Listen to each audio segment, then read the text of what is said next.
dengan tekad kuatkan hati. Bismillahirrahmanirrahim. Acara hari ini mari kita mulai. Assalamualaikum warahmatullahi wabarakatuh. Waalaikumsalam warahmatullahi wabarakatuh. Yang terhormat Kepala SMP Negeri 1 Telogosari, Bapak Haji Nur Khairi SAG. Yang saya hormati Wakil Kepala SMP Negeri 1 Telogosari, Ibu Masita. Yang saya hormati designator kita pada pagi hari ini, Ibu Suci Evayanti, beserta semua Bapak dan Ibu guru yang saya hormati, dan juga anak-anak OSIS yang Bunda banggakan.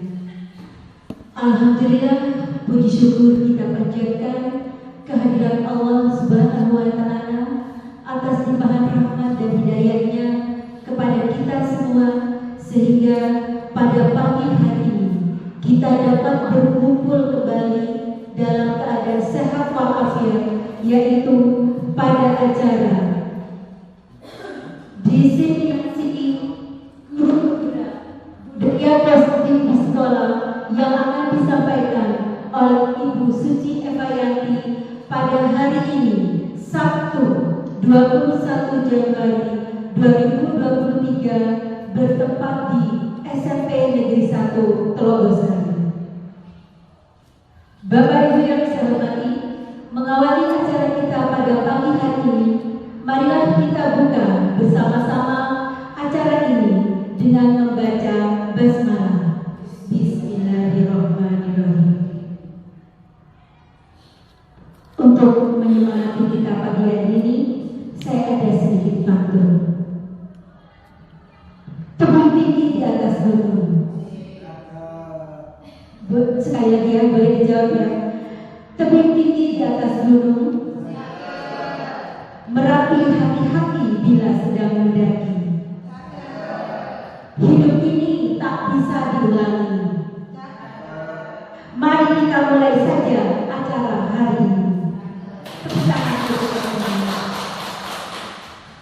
Baiklah, untuk acara yang berikutnya, yaitu sambutan yang akan disampaikan oleh Kepala SMP Negeri 1 Telogosari, yang terhormat Bapak Haji Nur Khairi SAG. Silakan.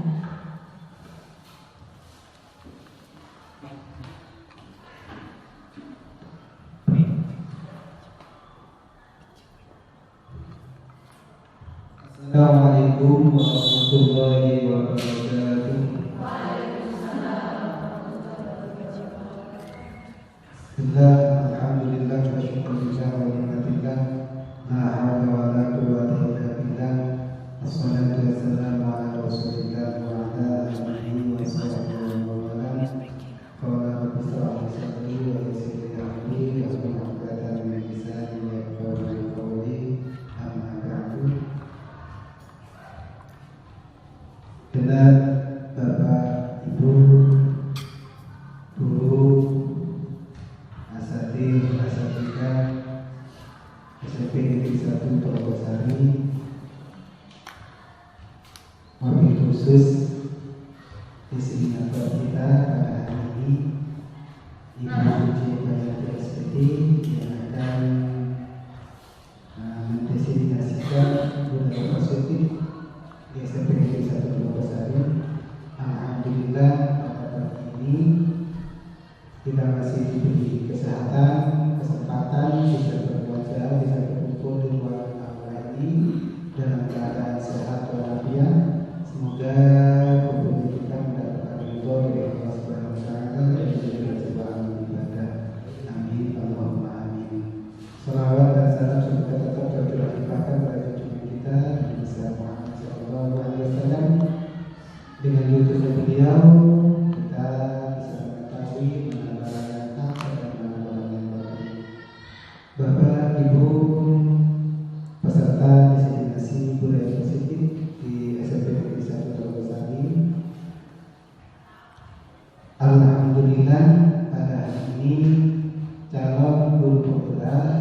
Ibu Suci Aprilia SPD akan mengadakan presentasi penyampaian tentang program-program budaya positif yang merupakan salah satu kegiatan yang ada di calon guru penggerak atau yang ada di dalam materi calon guru penggerak.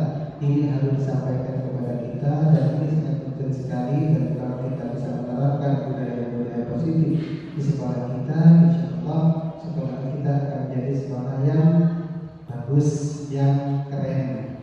Tadi malam saya browsing yang keren. Ternyata sekolah saya di Desa Pulau Besar ini termasuk sekolah favorit. Ada 10.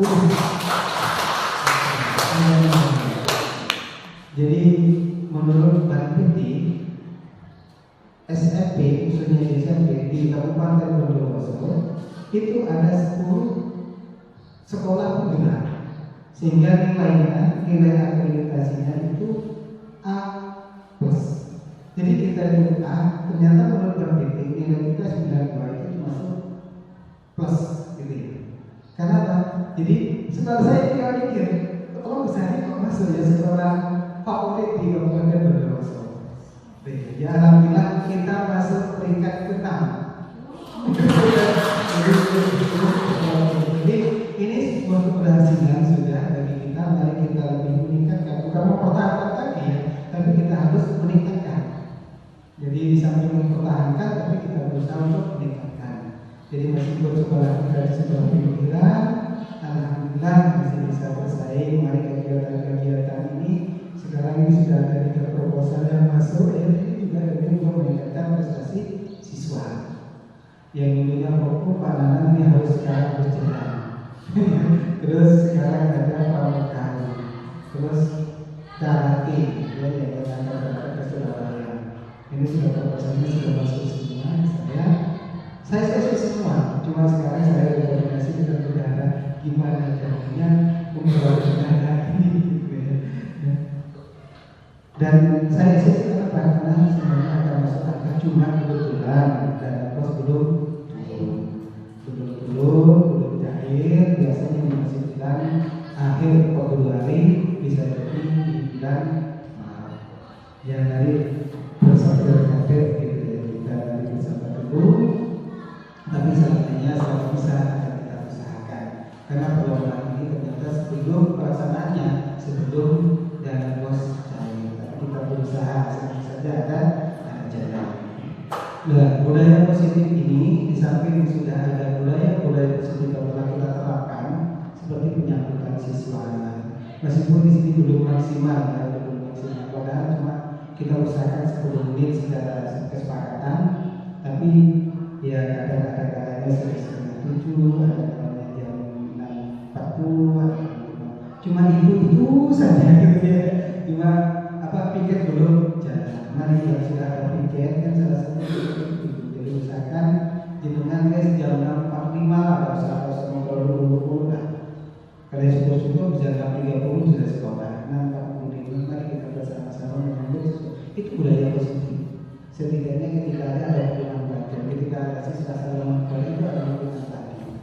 Sampai gimana kabarnya atau gimana kok sampai terlibat ke dalam pertemuan itu ada interaksi begitu hubungan batin, sehingga dengan seperti itu nampak jelas harapannya untuk biar tidak terlambat lagi.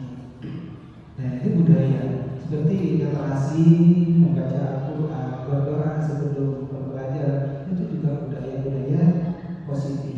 Jadi anak ketemu dengan guru, siswa ketemu dengan guru dengan salam assalamualaikum sampai bersalaman, itu juga budaya positif. Ya, budaya positif. Jangan sampai wes, ini sudah pergi, bukan halo. Dan ini kita kembalikan dinamika amal dunia. Jadi setiap perbuatan, setiap perkara, setiap pekerjaan itu bergantung niat. Kalau niat yang baik akan ikut baik, kalau Allah akan menjadikan sebuah ibadah. Saya kenapa mau masih salaman dengan bapak, dengan ibu, kenapa? Karena gini, memang ada 2 pendapat bapak ibu yang kita tidak tahu. Memang kita bersekutu secara bukan mahal, itu hukumnya haram. Tapi kalau kita niatkan tidak bisa, tidak diinterval gitu ya.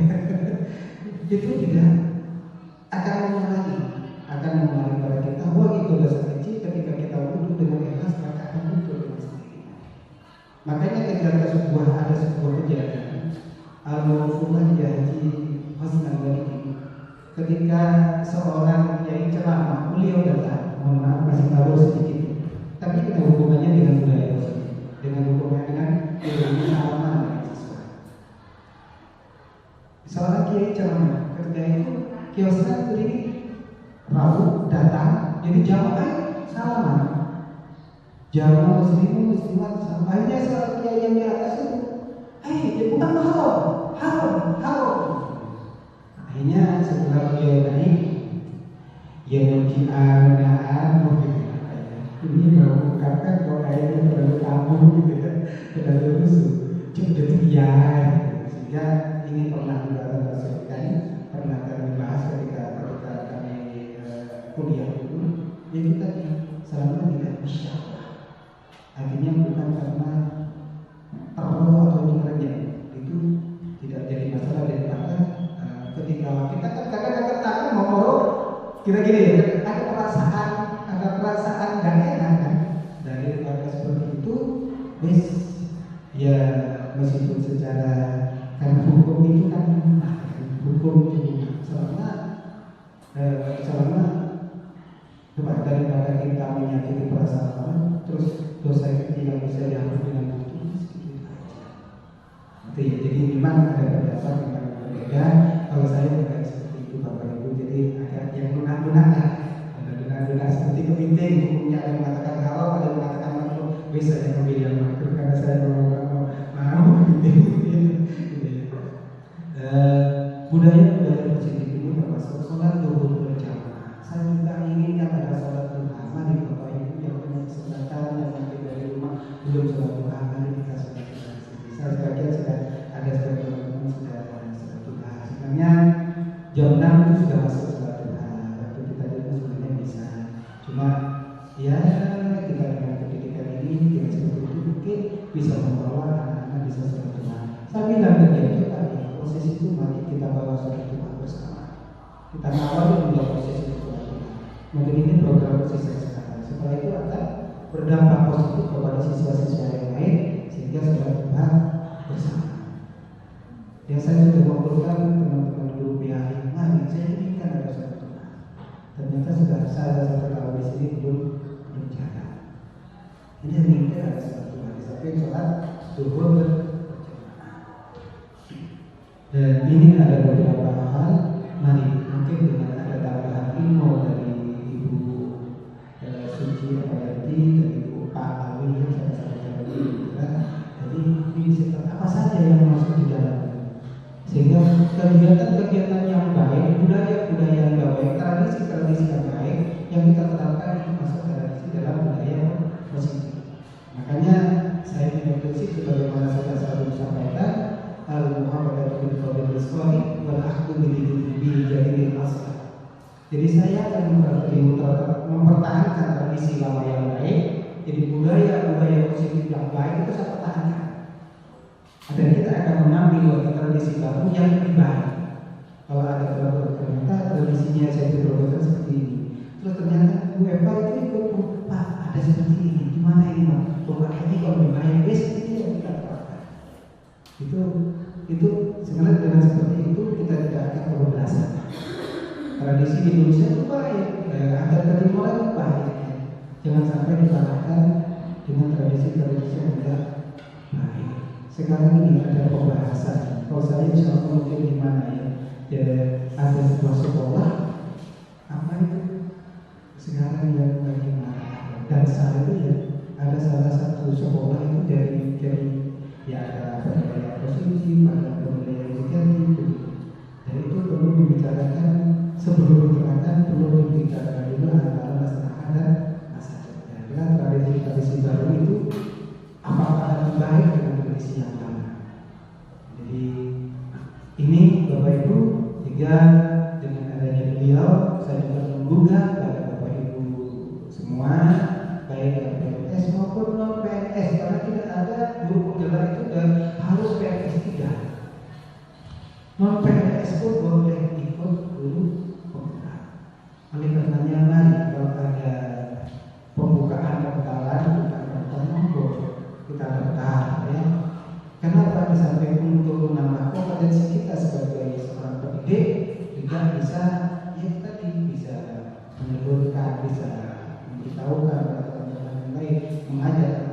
lain untuk bervariasi dalam metode pembelajaran dan apapun sudah yang sebenarnya bisa memajukan sekolah kita.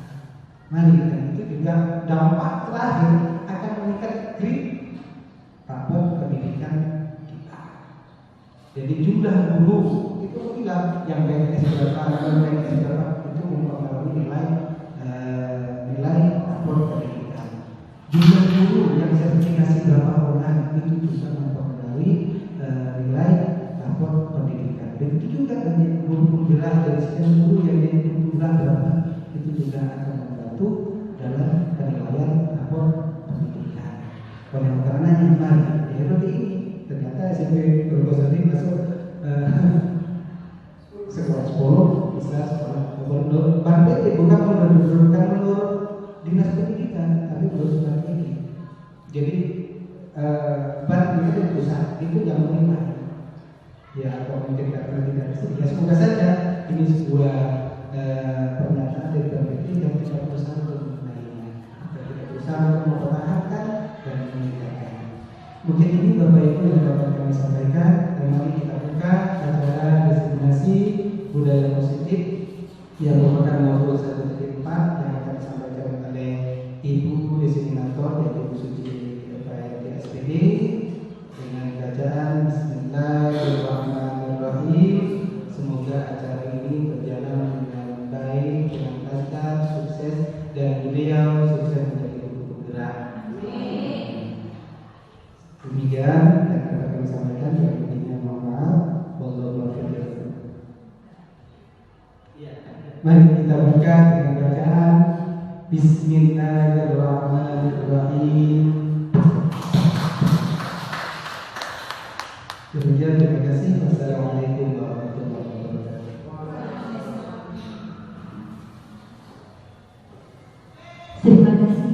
Demikianlah sambutan yang disampaikan oleh Kepala SMP Negeri 1 Purwosari yang sekaligus juga membuka jalannya diseminasi budaya positif pada pagi hari ini.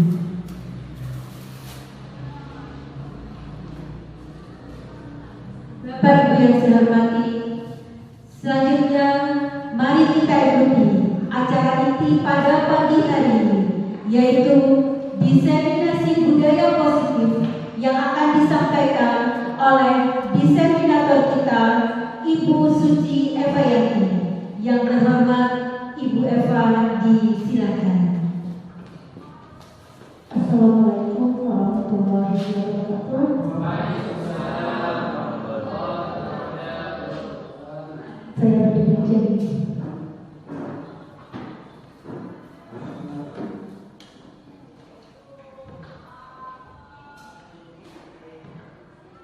Saya ucapkan banyak-banyak terima kasih kepada Kepala Sekolah SMP Negeri 1 Purwosari yang telah memberikan izin dan fasilitas bagi saya untuk mendiseminasikan budaya positif, dan juga saya berterima kasih kepada rekan-rekan Bapak Ibu guru yang telah meluangkan waktunya untuk menghadiri diseminasi pada pagi hari ini. Mohon maaf sebelumnya, di sini saya bukan menggurui, tapi kita sharing berbagi ilmu apa yang telah saya peroleh di calon guru penggerak angkatan 7 ini. Kita akan berbagi ilmu. Untuk destinasi kita hari ini judulnya adalah budaya positif.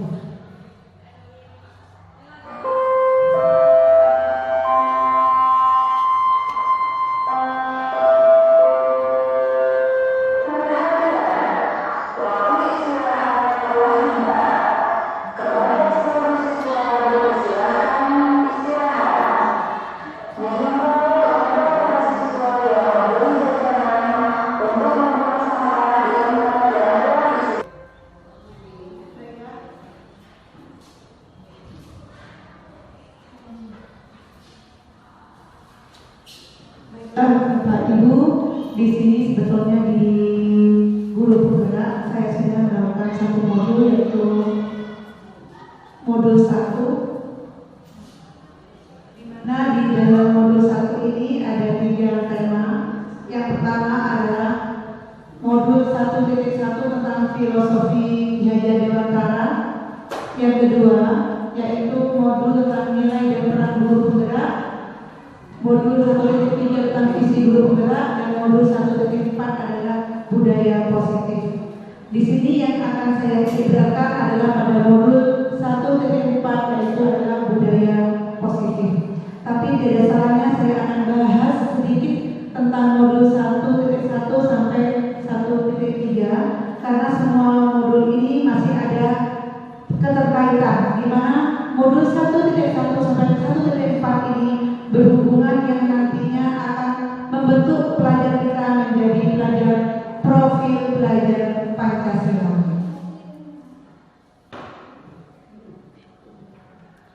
Di modul 1.1 yaitu tentang filosofi Ki Hajar Dewantara.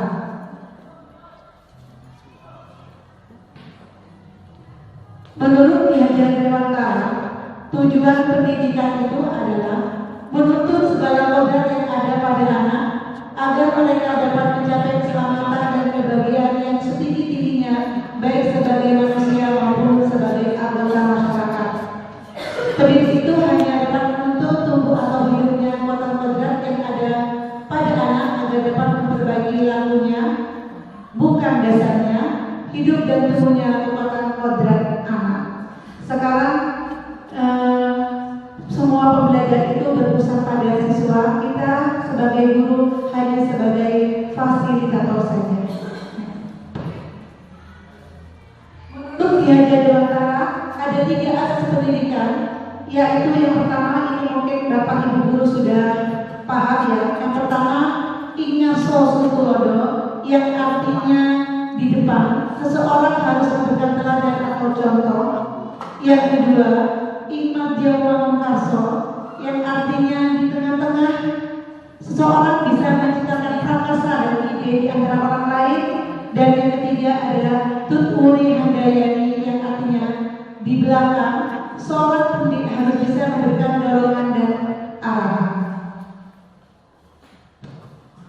Jadi dapat kita simpulkan pembelajaran dari filosofi Ki Hajar Dewantara sebenarnya yang pertama adalah memerdekakan dan berpusat pada siswa. Jadi sekarang semua pembelajaran sudah berpusat pada siswa. Kita guru adalah sebagai fasilitator saja. Yang kedua, mengikuti perkembangan zaman. Jadi sekarang pembelajaran sudah mengikuti zamannya. Mungkin ada berbeda dengan zaman dulu. Sekarang kan sudah zamannya IT. Jadi kita sebagai guru harus bisa berinovasi untuk memberikan pelayanan anak sesuai dengan zamannya. Yang keempat adalah pembangunan budi pekerti dan berfokus pada proses bukan hasil. Jadi yang kita nilai sekarang bukan hasil. Jadi bagaimana anak itu berproses selama ini. Modul 1.2 yaitu tentang nilai dan peran guru penggerak. Yang pertama, nilai-nilai guru penggerak. Yang pertama adalah berpihak pada murid. Kedua, mandiri. Mandiri di sini adalah kita sebagai seorang pendidik itu harus memiliki sifat mandiri. Maksudnya kalau ada pelatihan apapun, ya kita ikut secara mandiri tanpa suruhan atau tanpa paksaan. Kita harus bisa mandiri. Yang kedua,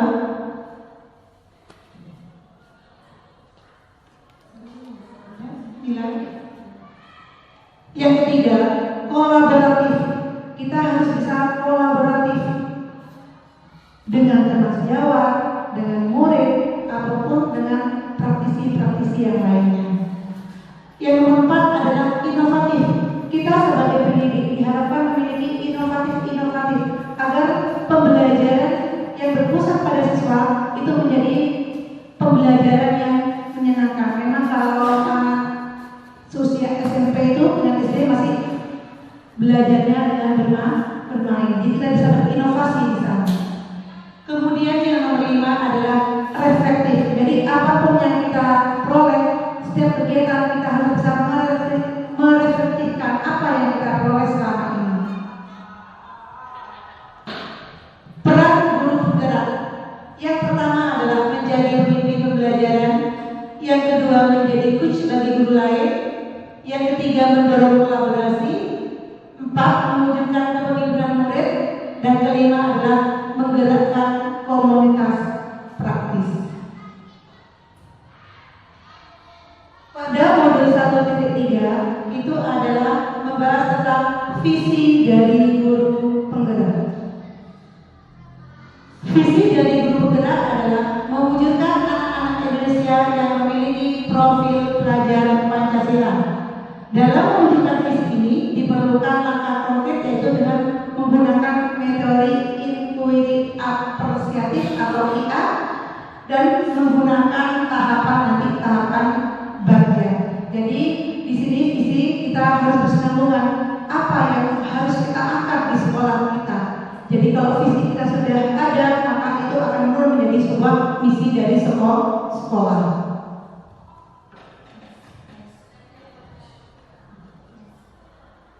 Nah, tadi saya menerangkan alur Bagja. Apa sih Bagja itu? Bagja itu sebetulnya akronim ya Bapak Ibu, yaitu B. buat pertanyaan, A. ambil pelajari, G. gali mimpi, J. jabarkan rencana, dan A. atur eksekusi. Bapak Ibu, di sini kita sudah memasuki modul 1.4, yaitu budaya positif. Nah, sebelum kita memasuki budaya positif, di sini saya akan melakukan SBB biar kita tambah semangat pada hari ini. Bolehkah saya mengajak Bapak Ibu untuk berdiri? Oke.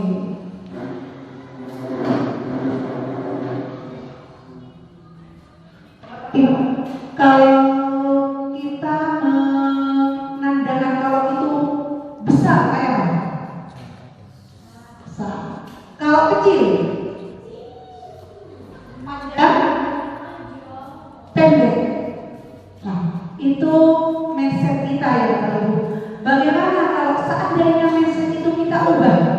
Kebalikannya, kalau besar, nah, kalau kecil, besar. Kalau panjang, kalau pendek. Coba ya, kita mulai sekarang.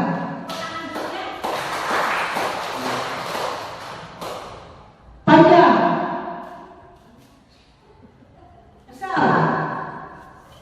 besar, pendek, kecil. Ya, tepuk tangan untuk kita semua. Nah, Bapak Ibu, kenapa saya melakukan permainan ini? Karena itu ada sangkut pautnya dengan budaya positif kita. Karena kenapa? Karena kalau menurut mindset kita sudah kayak itu, kalau kita ubah, maka ini akan repot ya Bapak Ibu. Ini perlu pembelajaran secara kontinu, tidak langsung instan saat sekarang. Sama juga dengan budaya positif. Mungkin kita kok dulunya kayak gini, bagaimana sekarang kita mengubah dalam bentuk kebaikan, itu proses pembelajaran. Next. Pada budaya positif ini ada 6 tema, yaitu tentang disiplin positif dan nilai-nilai kebajikan. Yang kedua tentang teori motivasi dan hukuman. Yang ketiga tentang keyakinan kelas. Keempat, kebutuhan dasar manusia. 5 posisi kontrol, dan 6 segitiga restitusi.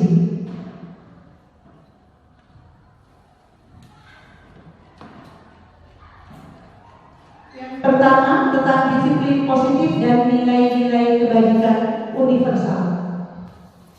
Nah, di sini ada jawaban pertanyaan pemantik rekan-rekan. Di sini ada 2 orang. Ya, di sana salah satu orang itu di sebelah ya ada 2 orang. Nah, di sana saudara secara kertas kecil tuliskan benda atau sesuatu yang sangat berharga untuk Anda. Letakkan di salah satu tangan Anda dan genggam benda tersebut dengan segala daya dan buatlah sebuah kepala. Jadi misalnya contoh begini Bapak, ada 2 orang. Nah, di tangan mereka itu ada sesuatu yang sangat berharga dari orang tersebut. Kemudian orang si B memaksa untuk membuka kepala tersebut. Apa yang akan terjadi?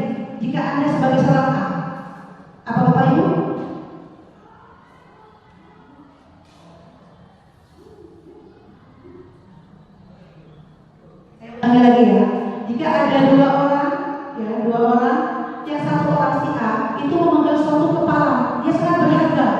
Sedangkan si B ini memaksa untuk membukanya, memintanya. Apa yang Anda lakukan kalau Anda menjadi saat? Tidak akan membuka, mempertahankan.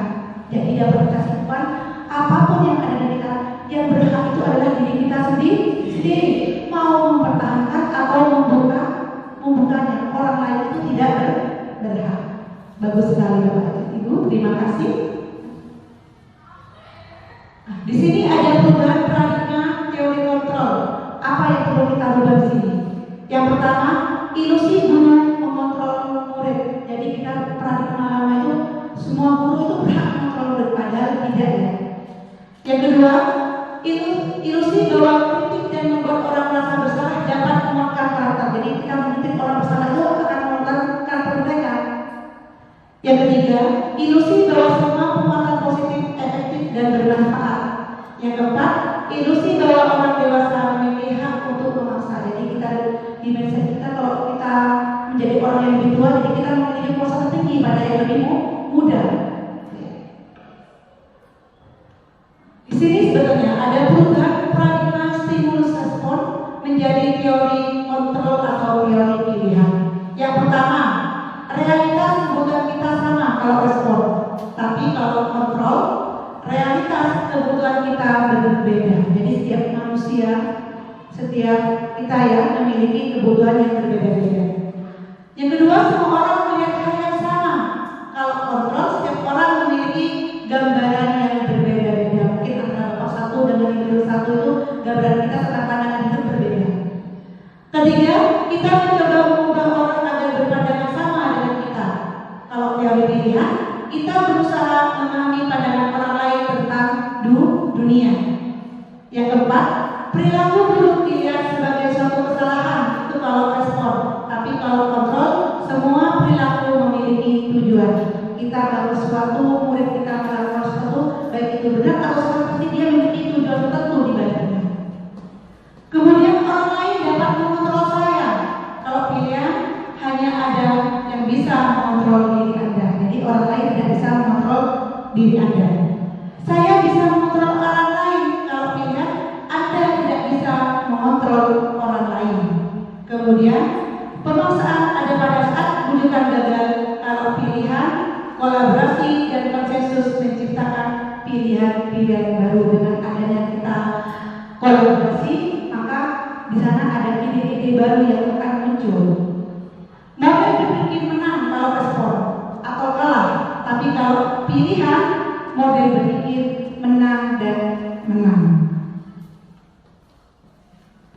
Apa tujuan dari disiplin positif? Tujuannya adalah menanamkan motivasi yang ketiga pada murid, yaitu untuk menjadi orang yang mereka inginkan dan menghargai diri sendiri. Jadi siswa itu diajarkan untuk menghargai dirinya sendiri terlebih dahulu. Kemudian dengan nilai-nilai yang mereka percaya, ketika murid kita memiliki motivasi tersebut, maka motivasi intrinsik yang terdampak yaitu pada jangka panjang. Yang kita butuhkan itu bukan perubahan jangka pendek ya, tapi bagaimana jangka panjangnya itu agar selalu konsisten. Motivasi itu tidak terpengaruh pada adanya hukuman atau hadiah. Ya, mereka akan tetap berperilaku baik dan berlandaskan nilai-nilai kebaikan karena mereka ingin menjadi orang yang menjunjung tinggi nilai yang mereka hargai. Konsep disiplin positif yang merupakan unsur utama dalam terwujudnya budaya positif yang kita inginkan di sekolah kita ini. Jadi motivasi itu bukan karena adanya hukuman atau bukan karena hadiah, karena memang motivasi dalam diri siswa sendiri. Sebab kita sebagai seorang pendidik ya beranggapan berpikir bahwa di sini pembahasan tentang disiplin itu ya, kalau saja anak-anak bisa disiplin, mereka akan bisa belajar. Para guru juga berpendapat bahwa mendisiplinkan anak adalah bagian yang paling menantang dari pekerjaan mereka. Sini apa itu disiplin? Nah, disiplin ini kebanyakan orang menghubungkan disiplin itu dengan tata tertib, ya. Berarti kalau anak-anak itu disiplin, berarti sudah mematuhi tata tertib.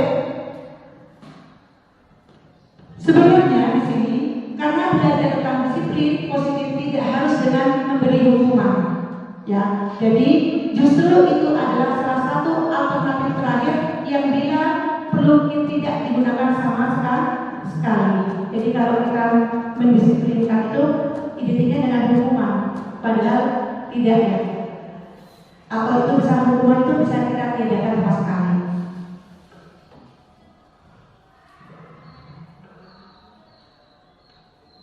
Di sini pemikiran Ki Hajar Dewantara dengan pandangan Dian Gosling dalam bukunya bahwa disiplin diri juga mempelajari bagaimana cara kita untuk mengontrol diri.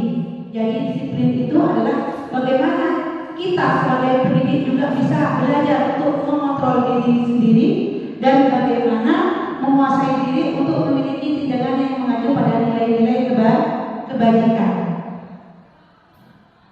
Dengan kata lain, seseorang yang memiliki disiplin diri berarti mereka sudah memiliki rasa yang bertanggung jawab.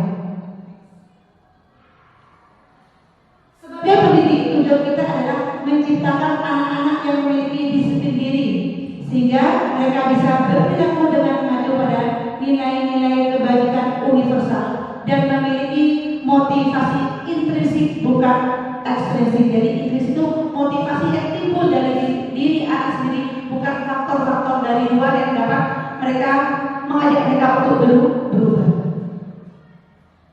Apa saja yang harus kita kelola pada anak kita? Nilai-nilai kebajikan apa yang harus kita tanamkan sejak dini pada anak-anak kita?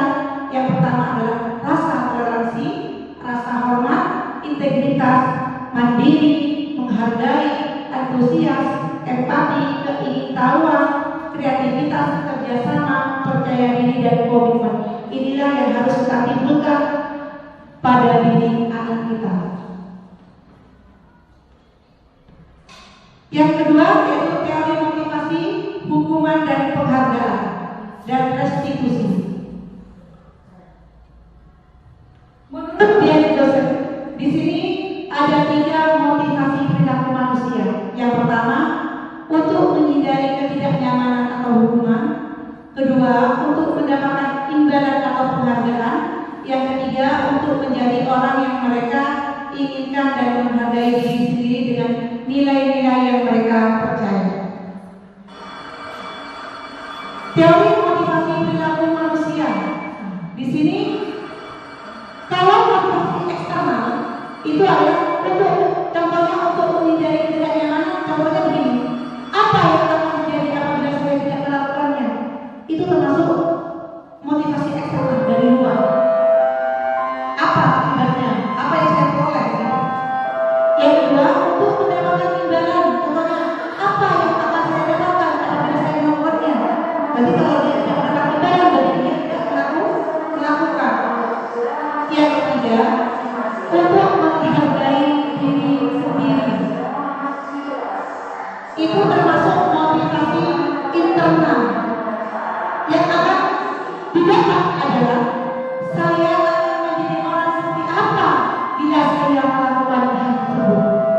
Itu motivasi internal yang muncul ketika anak tersebut.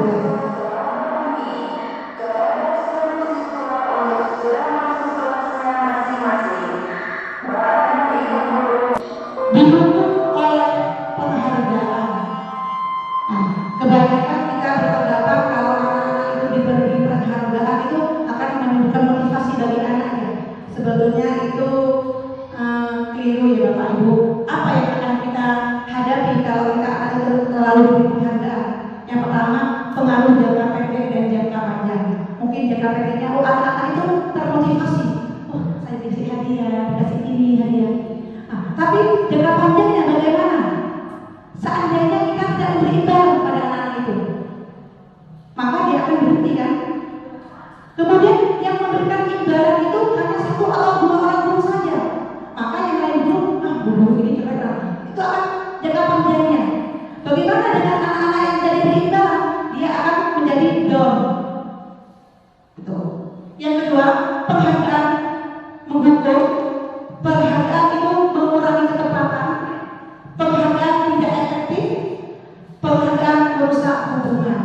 Ya betul, penghargaan itu akan merusak hubungan. Misalnya si A dikasih penghargaan, si B kok saya beri mangkok aja, nah itulah ya merusak hubungan. Lanjut.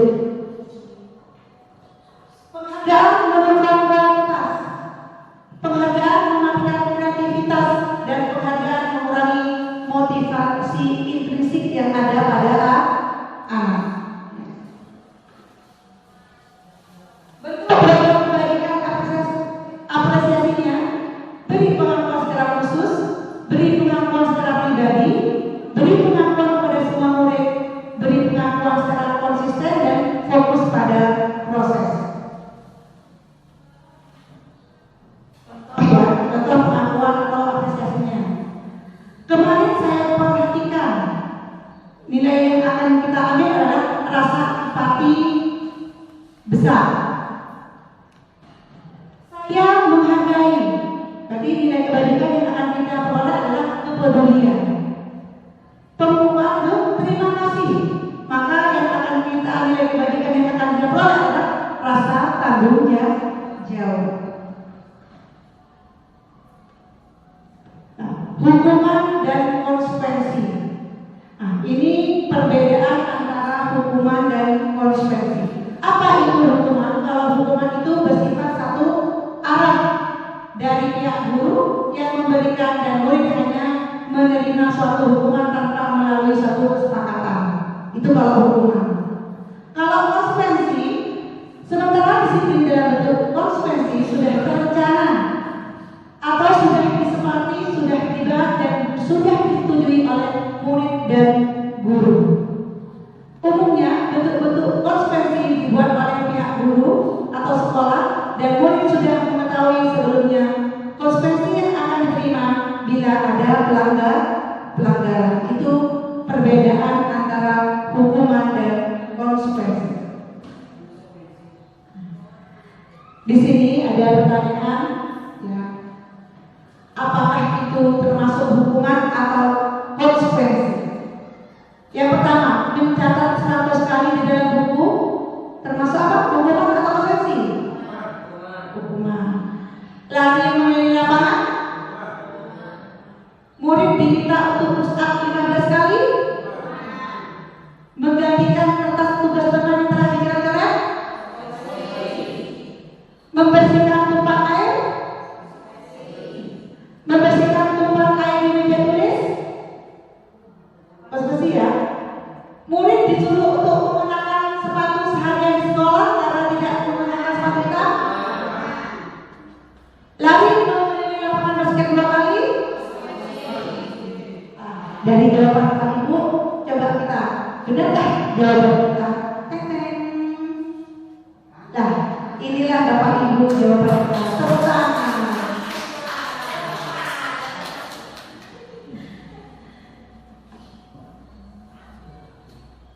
Hukuman. Perbedaan hukuman dan konsekuensi. Kalau hukuman, sesuatu yang dapat menyakitkan harus terjadi, ya, sesuatu yang menyakitkan akan terjadi. Kalau konsekuensi, sesuatu yang harus terjadi. Yang kedua, membuat anak sakit. Kalau hukuman, baik itu secara fisik maupun hatinya. Kalau konsekuensi, membuat anak merasa tidak nyaman dalam jangka waktu pendek saja. Yang ketiga, anak membenci kedisiplinan. Kalau hukuman terus. Kalau konsekuensi, anak menghargai disiplin. Hukuman itu bersifat paksaan. Kalau konsekuensi, stimulus tanggapan. Kalau hukuman mendorong anak menyakiti diri sendiri, kalau konsekuensi mendorong anak agar mudah menyesuaikan diri. Hukuman konsep diri yang buruk, kalau konsekuensi konsep diri yang baik. Kalau hukuman, anak belajar untuk menyembunyikan kesalahan. Biasanya kalau dia salah, anak akan sembunyi-sembunyi. Kalau konsekuensi, anak belajar untuk mematuhi peraturan yang sudah disepakati bersama. Kalau hukuman, marah, rasa bersalah, dipermalukan, merasa tidak dihargai. Kalau konsekuensi, kehilangan hak, dibuat tidak nyaman, diasingkan untuk sementara, time out.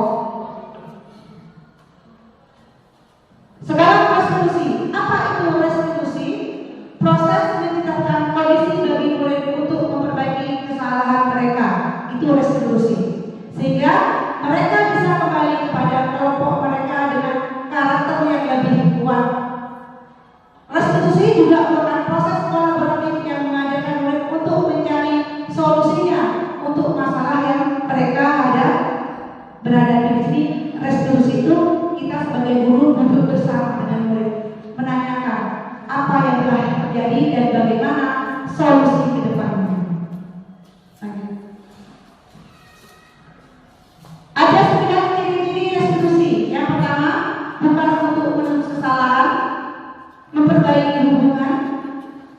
Restitusi itu tawaran, bukan paksaan. Keempat, restitusi menuntut untuk melihat ke dalam diri. Yang kelima, restitusi menjadi kebutuhan dasar.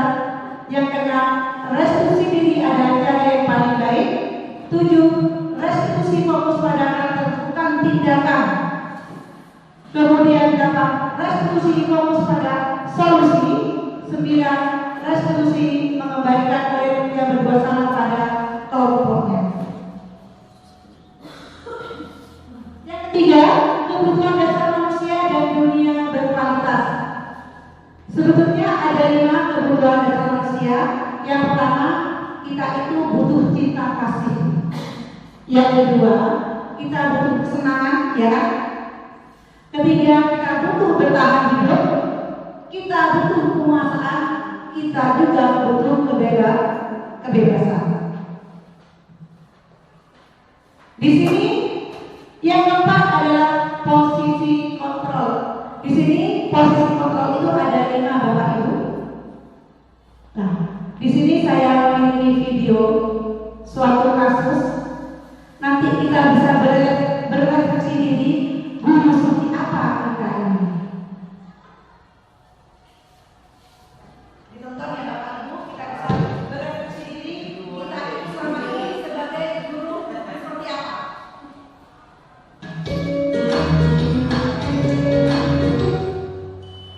Salam bahagia Ibu dan Bapak Guru hebat. Dalam penerapan disiplin positif restitusi, salah satu program yang dikembangkan adalah 5 posisi kontrol.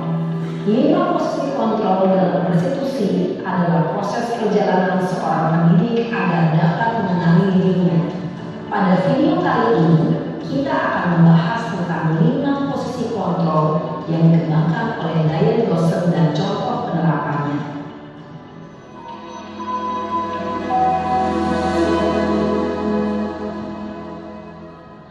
5 posisi kontrol itu adalah 1. Posisi penghukum, 2. Posisi pembuat rasa bersalah, 3. Posisi teman, 4. Posisi pemantau atau monitor, dan 5. Posisi manajer.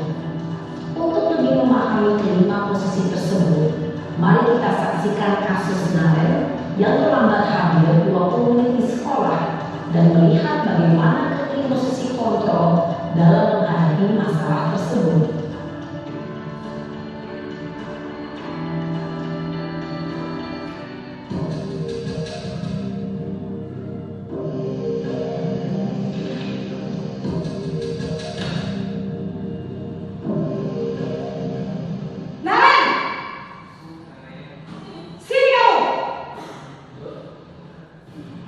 Selamat pagi, Bu. Selalu terlambat.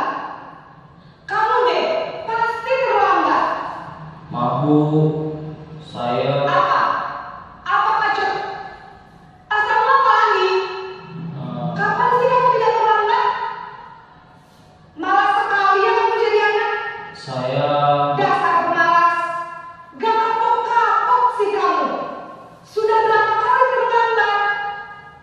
Sana, kamu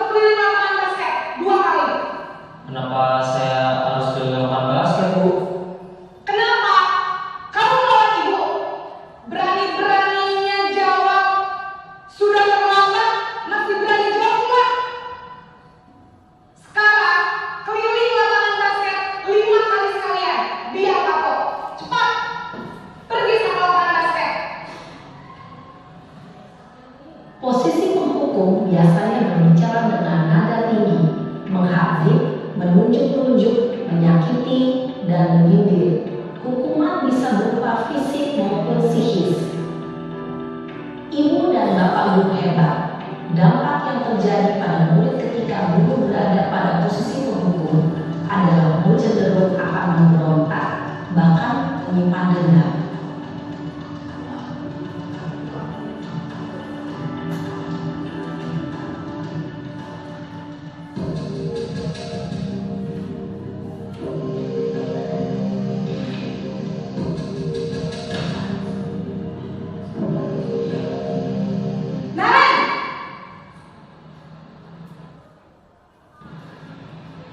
Selamat pagi, Bu. Naren, kamu kenapa lambat lagi, nak? Ya Tuhan, Naren, kamu senang ya bikin ibu susah ya? Kalau kamu terlambat lagi, nanti ibu yang tegur bapak kepala sekolah, nak. Disangka ibu tidak bisa membina kamu. Duh, gimana ini? Maaf, Bu. Duh, Gusti Naren, kamu suka ya kalau ibu tegur bapak kepala sekolah? Terus, sekarang ibu sudah bisa apa ibu absen? Ini kamu sudah terlambat loh. Ibu harus apa coba? Maaf, Bu. Maaf kali. Ya sudah, lain kali jangan bikin ibu susah lagi kan ya? Ibu tidak telat kalau kamu begini terus. Bisa aja mati kalau ibu tegur bapak sekolah. Sampai cepat kelas. Maaf ya, Bu. Maaf sekali. Si pembuat rasa bersalah berbicara dengan nada tenang, cenderung lembut, namun kata-kata yang diutarakan membuat murid merasakan menjadi Tuhan yang gagal, memandang buruk dirinya sendiri, merasa tidak berharga, dan tidak sanggup membahagiakan orang lain. Ketika guru mengambil posisi pembuat rasa bersalah, murid akan menganggap dirinya yang bersalah dan tidak akan menyimpan emosi negatif tersebut di dalam dirinya.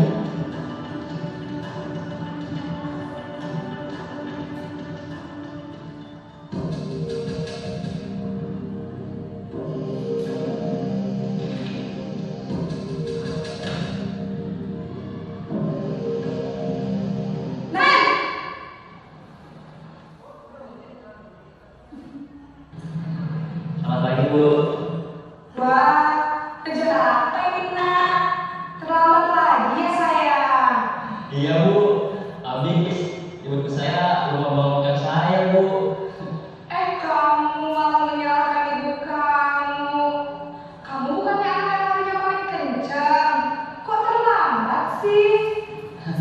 Iya, Bu. Saya memang lambat bangun tadi. Jadi biarpun saya lari kencang, tetap gak kekejar, Bu. Ya sudah sana, nanti lain kali larinya lebih kencang lagi ya. Biar gak terlambat lagi. Bikin seneng ibu, demi ibu. Bisa kan? Bisa lah, Bu. Ya sudah sana masuk kelas. Ibu beresin urusan absen kamu. Kamu ini ada sabda. Posisi depan, guru berbicara dengan nada suara ramah, akrab, cenderung bersenda gurau untuk menjaga suasana tetap santai. Murid akan merasa senang, aman, dan akrab dengan guru.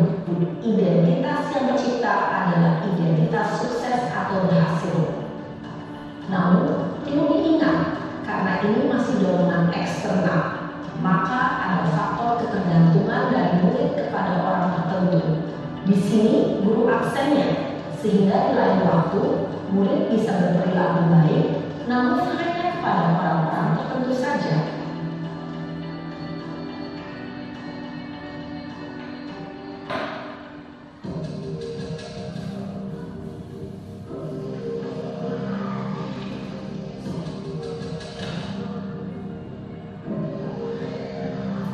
Naren!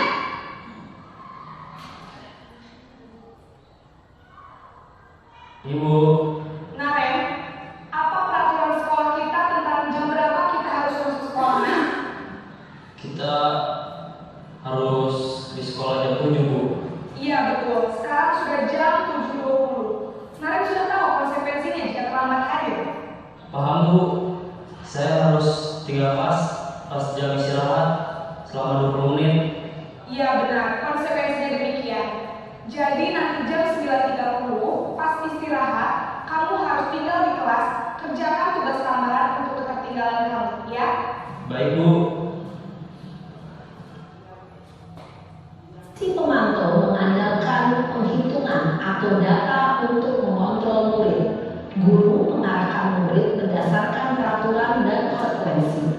Seorang pemantau menunjukkan bahasa tubuh dan ekspresi wajah yang datar dan cenderung formal.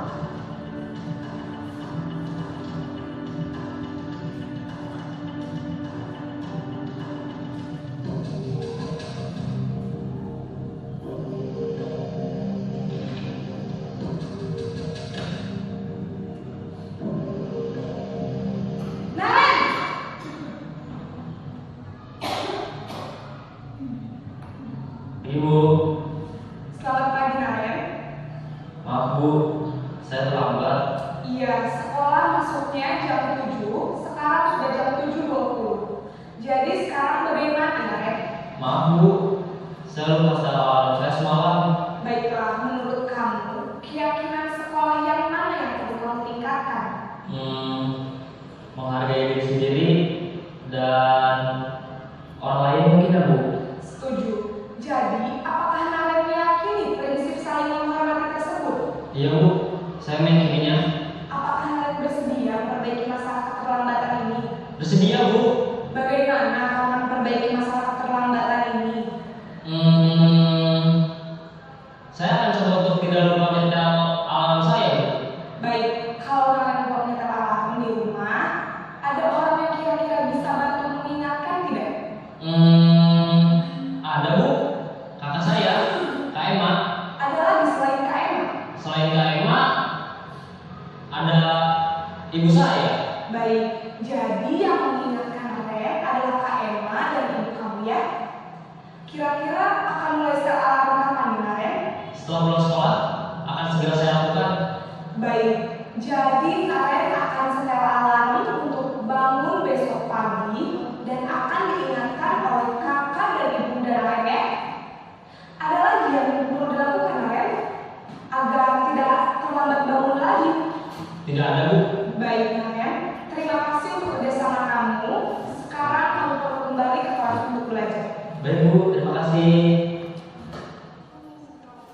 Tim manajer adalah posisi kontrol yang disarankan untuk membimbing murid memiliki sikap disiplin yang positif, yaitu murid yang mandiri, bertanggung jawab, dan dapat memecahkan masalah.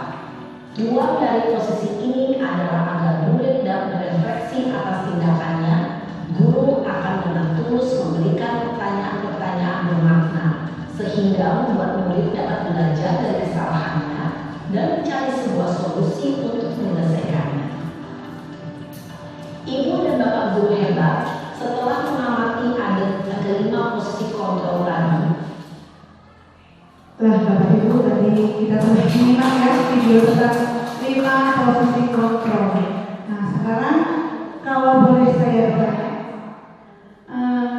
kita berefleksi diri, guru seperti apa kita dalam 5 posisi kontrol kita saat ini? Bagus? Seperti apa?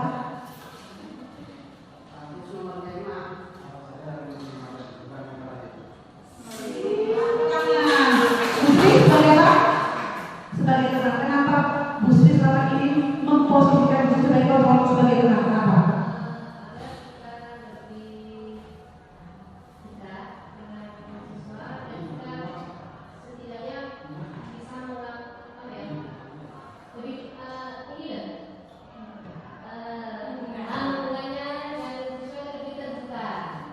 Ya, tepuk tangan untuk kita semua. Jadi ya Bapak Ibu, saya sendiri juga sebelum melakukan guru pemula ini, saya lebih memposisikan diri saya sebagai guru itu sebagai posisi sebagai teman. Karena saya beranggapan kalau kita berada teman sebagai apa ya, guru sebagai teman ya, itu kita menganggap kalau murid itu bisa share dengan kita, apapun itu bisa kita langsung terima gitu ya. Ternyata Bapak Ibu, dari kelima posisi kontrol ini yang paling bagus itu adalah posisi manajer.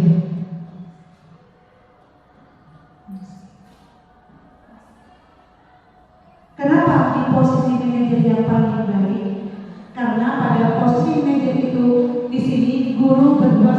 bersama dengan murid, mempersilakan murid untuk mempertanggungjawabkan perilakunya. Kita duduk bersama dan mencari solusi, bukan hukuman yang diberikan itu. Sehingga faktor-faktor intrinsik yang muncul pada diri anak. Di sini tugas kita sebagai manajer itu bukan untuk mengatur perilaku seseorang. Kita membimbing murid untuk dapat mengatur dirinya sendiri. Seorang manajer bukannya memisahkan murid dengan kelompoknya, tapi mengembalikan murid tersebut ke kelompok dengan lebih baik dan kuat. Yang kelima, segitiga restitusi dan keyakinan kelas. Tujuan keyakinan kelas adalah: 1. Memberikan pengalaman bermakna, 2. Menumbuhkan keterlibatan murid, 3. Mengembangkan komunitas efektif, 4. Mewujudkan budaya positif, yang kelima, menciptakan pembelajaran yang menyenangkan. Bagaimana prosedur pembuatan keyakinan kelas? Di sini kita nanti belajar bersama.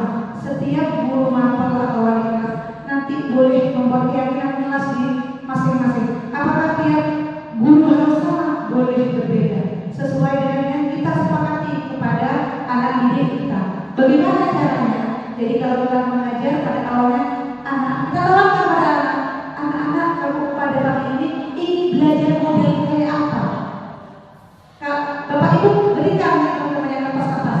Anak-anak akan menulis. Dari tulisan anak-anak itu kita tempel di depan.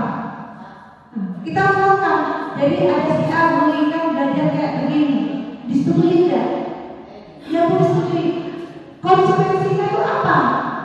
Jika dalam hal ini, itu kan kita sepakati bersama. Itu kalau keyakinan kelas. Next. Contoh keyakinan kelas 1 misalnya datang sekolah tepat waktu. Nanti dengan Bapak Ibu guru kita bahas, seandainya kalian melanggar pada poin nomor 1, konsekuensi apa yang harus kalian terima? Kita tawarkan lagi, sehingga nanti kalau dia melanggar, dia tidak akan berangkat hadir. Dengan faktor intrinsiknya dia akan muncul, bukan karena ekstrinsiknya. 2. Awali pembelajaran dengan doa. 3. Belajar dengan mereka dan bahagia. 4. Peduli sama. Dan 5. Siap kerja. Ini hanya contoh, nanti boleh yang lain. Segitiga restitusi. Ciri-ciri restitusi. Restitusi itu bukan menebus kesalahan. Yang kedua, restitusi itu memperbaiki hubungan. Restitusi adalah tawaran, bukan paksaan. Keempat, restitusi menuntut untuk melihat ke dalam diri. 5. Restitusi menjadi kebutuhan. 6. Restitusi diri adalah cara yang paling baik. 7. Restitusi fokus pada karakter bukan tindakan. Restitusi menguatkan. Restitusi fokus pada solusi. Kita mencari solusi. Yang 10. Restitusi mengembalikan murid yang berbuat salah pada kelompoknya agar dia menginsafinya.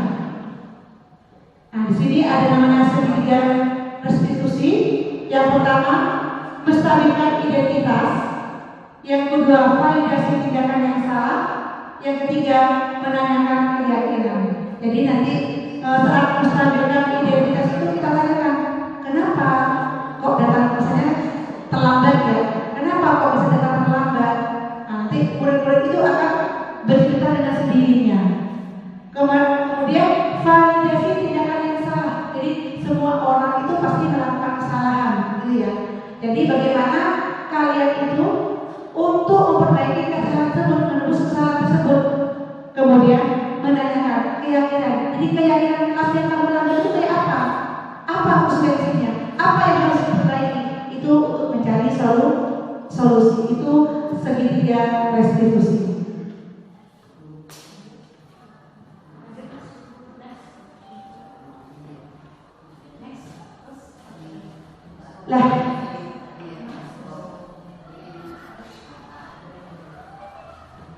Segitiga restitusi adalah upaya yang dapat kita lakukan untuk membangun budaya positif di sekolah. Karena dengan adanya segitiga akan memunculkan nilai-nilai kebajikan yang akan kita peroleh pada anak tersebut.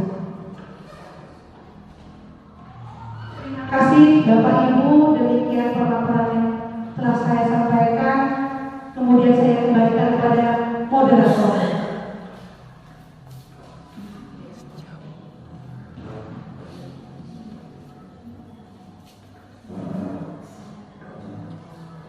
Beri aplaus untuk Ibu Suci Epayati yang telah memberikan diseminasi budaya positif untuk kita semua. Sungguh luar biasa. Banyak sekali ilmu yang kita dapat pada pertemuan pagi ini. Ya, tentang segala sesuatu yang saya yakin selama ini, walaupun kita harus ada guru di sini, masih ada beberapa hal ya sepertinya yang harus kita perbaiki, kita kelola lagi setelah kita mendapatkan ilmu yang barusan kita dengar dari Ibu Suci Epayati. Seperti contohnya tentang posisi guru. Nah, ya, jadi kita bisa memposisikan guru itu di mana. Nah, untuk lebih memperdalam ilmu kita, selanjutnya setelah penyampaian diseminasi, kita ikuti bersama barusan. Yang selanjutnya adalah acara tanya jawab. Nah, disilakan Bapak dan Ibu guru, barangkali ada yang mau bertanya atau apakah sudah merasa cukup puas dengan apa yang disampaikan oleh beliau. Baik, silakan. Disebutkan dulu namanya. Ya. Assalamualaikum warahmatullahi wabarakatuh. Saya Musika Istiqomah, guru IPS Medan 29 dan 8. Ini Bu, saya mau berbicara tentang kenyataan. Sebenarnya kalau kita guru hampir semua guru itu hampir setiap tahun kita ikut diklat. Bahkan kalau SMP Proposari yang saya tahu untuk guru IPS, setiap diklat pasti dapat 10 besar. Guru IPS, saya Kak Bambang sama almarhumah Guru pasti 10 besar. Tapi kenyataannya di lapangan kita itu sulit untuk menerapkan ilmu yang kita dapat di diklat dengan di kenyataan. Nah, di sini Ibu sebagai guru calon guru penggerak, apa yang harus kita lakukan di kegiatan belajar mengajar kita sehari-hari sehingga murid itu bisa menerima pelajaran dengan pena tanpa harus mengurangi kebahagiaan dia, karena kebanyakan orang yang sakit bawa ini kan kenanya santuy. Jadi seperti itu. Jadi itu saya mohon jalan keluarnya, atau mungkin kedepannya nanti kalau sudah jadi guru bergerak memberi contoh kepada guru-guru yang lain cara kita mendidik siswa kita yang ada di SMP Proposari. Itu saja, terima kasih. Wassalamualaikum warahmatullahi wabarakatuh.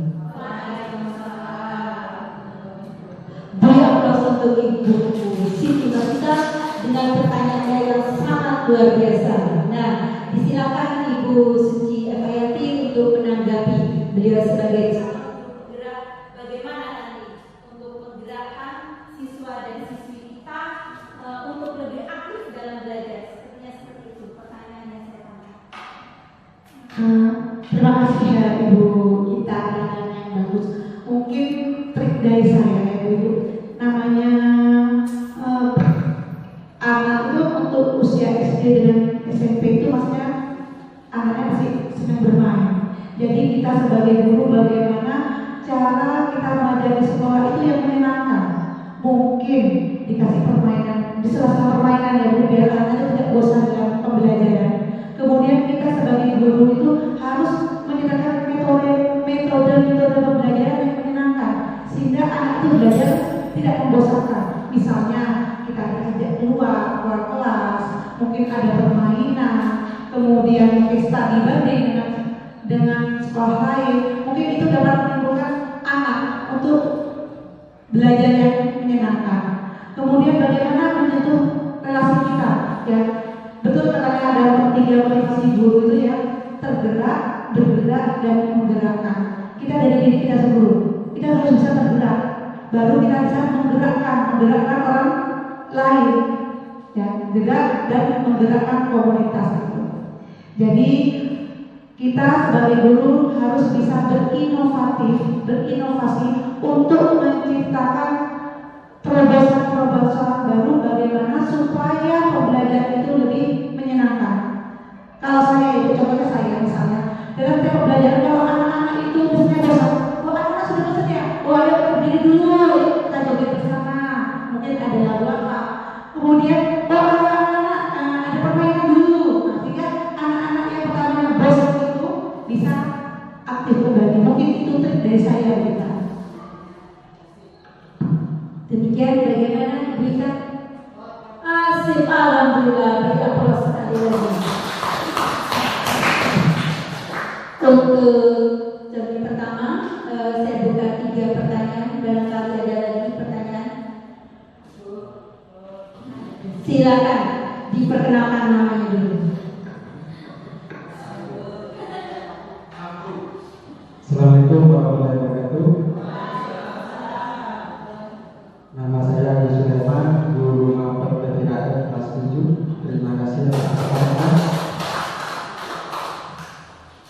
Ini Bapak, saya cuma ingin tanya masalah keyakinan kelas dengan peraturan. Itu yang sudah berjalan di kelas kita kan peraturan, belum keyakinan kelas. Yang saya tangkap kalau keyakinan kelas itu berarti setiap 1 tahunnya, tahun ajaran baru berganti. Karena berganti siswa. Karena keyakinan kelas berasal dari siswa. Cuma yang saya tanyakan, perbedaan dari peraturan dengan keyakinan kelas itu masih sama bagi saya. Karena tujuan dari keyakinan kelas dengan peraturan itu sama, ingin mendisiplinkan siswa, ingin menertibkan, ya. Terus ada sanksi juga, pasti ada sanksi. Walaupun dari keyakinan kelas ada sanksi, walaupun tadi dibilang kalau bisa tanpa sanksi, tapi kayaknya kalau tanpa sanksi sulit untuk dilakukan. Coba dijelaskan lebih lanjut. Terima kasih Bapak Agus dengan pertanyaannya. Jadi tentang sanksi dan apresiasi mungkin nanti akan diberikan kepada siswa. Disilakan Ibu Eva untuk menanggapi. Terima kasih Pak Agus. Perbedaan antara peraturan dan keyakinan kelas. Ini kalau kita lihat kasat mata ini agak mirip, serupa tapi tidak sama. Kalau peraturan itu berlaku satu arah, Bapak. Contoh misalnya, kalau peraturan sekolah, jadi para guru yang sudah menentukan. Kemudian sanksinya guru sudah menentukan. Entah itu muridnya suka atau tidak suka, itu sudah hukumannya, gitu ya. Tetapi kalau keyakinan itu kita duduk bersama dengan murid, seperti apa yang kalian inginkan. Karena nanti dia bukan hukuman yang akan diterima, tapi konsekuensinya apa. Nah kemudian kalau hukuman ini berarti anak akan bersifat apa namanya ya? Pertamanya brutal, denda. Tapi kalau konsekuensinya, saya sudah mendengar kayak ini, ya itu. Kemudian dari keyakinan kelas itu nanti dapat ditarik menjadi suatu peraturan sekolah. Dan insya Allah kalau itu sudah berjalan, maka anak dengan sendirinya itu akan melakukan konsekuensi apabila dia sudah melanggarnya itu tanpa kena paksaan, karena nanti faktor intrinsiknya yang akan muncul. Terlambat datang sekolah. Iya, saya kan sudah yakin kalau kita boleh datang terlambat. Berarti kalau datang terlambat konsekuensinya kayak gini. Iya benar, ini salah saya. Tapi beda. Datang terlambat, lari, anak mampu, lari. Beda dengan yakin, karena dia yakin. Ya karena salah saya harus lakukan. Mungkin itu Pak. Baik, bagaimana Pak Agus? Secocok ya. Jadi itulah yang antara peraturan dengan keyakinan. Sepertinya kalau yang saya tangkap, peraturan itu memang sudah ditetapkan oleh satu pihak, ya kan? Mau tidak mau yang kita libatkan, yang kita beri peraturan kita. Hari Senin, Selasa pakai pakaian TNI. Peraturan sudah tidak boleh melanggar, ya kan? Jadi kita sudah tidak bisa tawar-menawar lagi. Begitu ya, Bapak. Beda dengan yang namanya keyakinan. Ya, keyakinan kita duduk bersama, kita berdoa. Seperti contohnya, nanti kita ada diseminasi, ditawarkanlah oleh Ibu Eva. Bagaimana teman-teman setelah diseminasi kita konsumsinya makan di ruangan nasi bungkus atau prasmanan kita keluar? Nah, ya itu sebuah keyakinan sebenarnya. Mohon maaf, Ibu Eva bergurau. Dimasukkan satu juga tidak apa-apa. Baik, ada satu lagi masih pertanyaan atau sudah pas? Pas, ya baik. Tepuk tangan untuk kita semua untuk acara pada pagi hari ini. Pantun lagi ya, tapi jawaban semangat ya. Baik, ya coba saya cari sebuah pantun. Dede lo, posang. Baik, semangat jawabannya. Pagi hari makan kelapa, rasanya enak, bikin tertawa. Kita di sini telah berjumpa untuk acara yang istimewa.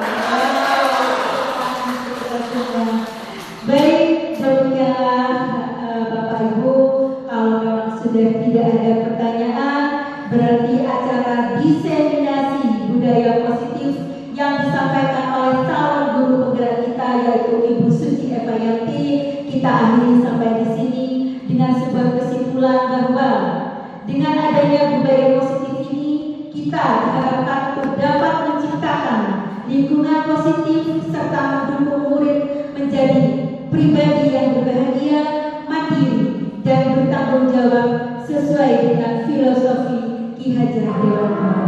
Tepuk tangan untuk kita semua para guru-guru kita. Sebagai penutup adalah bersama sebuah pantun. Suka sekali dengan pantunnya. Ibu Dewi pergi mengaji, pulang-pulang bawa bingkisan. Saya akhiri acara hari ini. Terima kasih dan semoga berkah. Terima kasih. Saya sebagai pembawa acara dan moderator di sini mohon maaf apabila ada kesalahan. Saya akhiri. Mari kita tutup bersama-sama dengan membaca hamdalah. Alhamdulillah. Terima kasih. Wassalamualaikum warahmatullahi wabarakatuh.